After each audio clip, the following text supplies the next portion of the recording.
केंद्र सरकार ने राज्यों को pitbull terrier, American bulldog, Rottweiler और मॉस्टिफ सहित 23 नस्लों के आक्रामक कुत्तों की बिक्री और प्रजनन पर प्रतिबंध लगाने का निर्देश दिया है। सरकार ने ये निर्देश देश में पालतू कुत्तों के हमलों से होने वाली मौत की घटनाओं को देखते हुए दिया है। विभिन्न राज्यों और केंद्र शासित प्रदेशों को जारी निर्देश के मुताबिक लोगों को 23 नस्लों के कुत्तों को पालतू जानवर के तौर पर रखने की मनाही होगी। हालांकि सरकार के इस फैसले से डॉग लवर्स नाराज हैं। उनका अपनी नाराजगी जाहिर करते हुए क्या कुछ कहना है, सुनिए।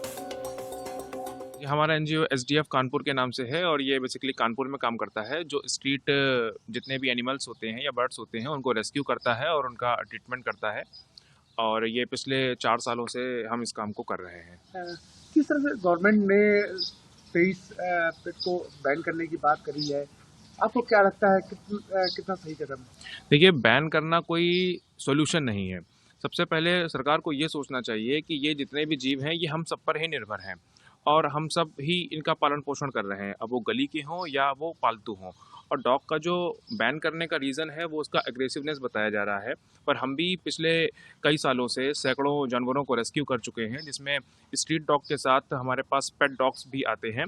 उनका बिहेवियर हमने जो देखा है 99% तक एग्रेसिव बिहेवियर नहीं होता है और जो 1% बिहेवियर उनका एग्रेसिव हो रहा है वो उनके ओनर पे ही डिपेंड करता है कि उन्होंने बचपन से उसको क्या सिखाया है, या तो उन्होंने परमानेंट उसको लीज पे बांध के रखा है या उन्होंने सोशलाइज नहीं किया हुआ है।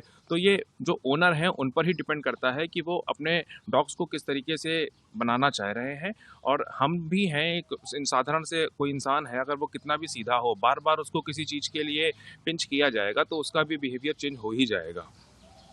आपको क्या लगता है गवर्नमेंट की पॉलिसी जो कानून बनाने की बात कर रही है, जो बैन करने की बात कर रही है, सरकार को किस तरह का संशोधन करना चाहिए?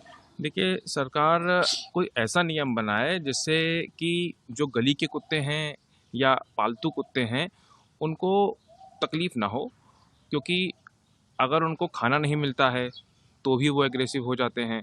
और उनका जैसे सरकार स्टरलाइजेशन करवा देती है, तो स्टरलाइजेशन करवाना भी कोई ऐसा विकल्प नहीं है कि उससे एग्रेसिवनेस चली जाएगी, क्योंकि सरकार का ये कहना है कि अगर हम डॉग का स्टरलाइजेशन कर रहे हैं तो उससे वो एग्रेसिव नहीं होते हैं, पर ये कहीं तक कोई भी विकल्प नहीं है। मेरे पास 2 अमेरिकन बुली हैं।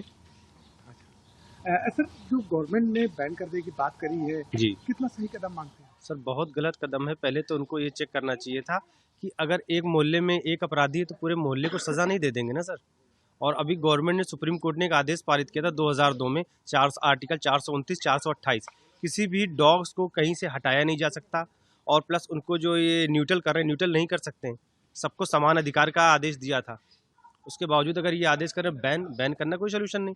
मुझे अगर सुरक्षा चाहिए तो मैंने गार्ड डॉग्स पाल रखे हैं, तो मुझे सुरक्षा कौन देगा? हर घर के आगे कोई पुलिस वाला तो नहीं खड़ा होगा। आज हम लोग अगर अच्छी नींद सोते हैं तो इन गार्ड डॉग्स की वजह से सोते हैं कि ये गार्ड डॉग्स मेरे घर के बाहर खड़े, मेरे घर के अंदर हैं। मैं जान रहा हूँ कि कोई भी बात होगी तो ये पहले मेरे लिए लड़ेंगे। तो अगर कल को मेरे साथ कोई हरकत होती है तो कौन जिम्मेदार है उसका, ये बताइए आप। क्या लगता है आपको गवर्नमेंट कुछ पॉलिसी बहुत सर सोचना चाहिए। किसी एक व्यक्ति की शिकायत करने पे पूरे मोहल्ले को नहीं सजा देनी चाहिए। उन्होंने पूरे डॉग्स को बैन कर दिया। हम लोग डॉग्स लवर हैं सर, हमको भी पता है ये सारे जानवर हमारे आपके भरोसे ज़िंदा हैं और इस दुनिया की सबसे पुरानी प्रजाति भी है ये कुत्ते, और हमारे पुराणों में इनका वर्णन मिलता है। उसके बावजूद अगर बैन कर देते तो ये गलत बात है। गलत, इनको बैन नहीं करना चाहिए। इसका सलूशन निकालिए, इन डॉग्स को ट्रेनिंग दिलाइए और वॉकिंग के लिए अच्छी अच्छी पार्क करवाइए जहाँ डॉग्स वॉक कर सकें। कोई पार्क ही नहीं, कोई ग्राउंड ही नहीं। एनर्जेटिक कुत्ते होते हैं, ये कहाँ जाएंगे ये? आपको बता दें कि पशुपालन आयुक्त की अध्यक्षता में गठित विशेषज्ञ समिति ने ऐसी नस्ल के कुत्तों की आयात पर रोक लगाने की सिफारिश भी की थी। वहीं people for the ethical treatment of animals India की अपील और दिल्ली हाई कोर्ट में दायर एक रिट याचिका के बाद केंद्र सरकार ने ये कदम उठाया है।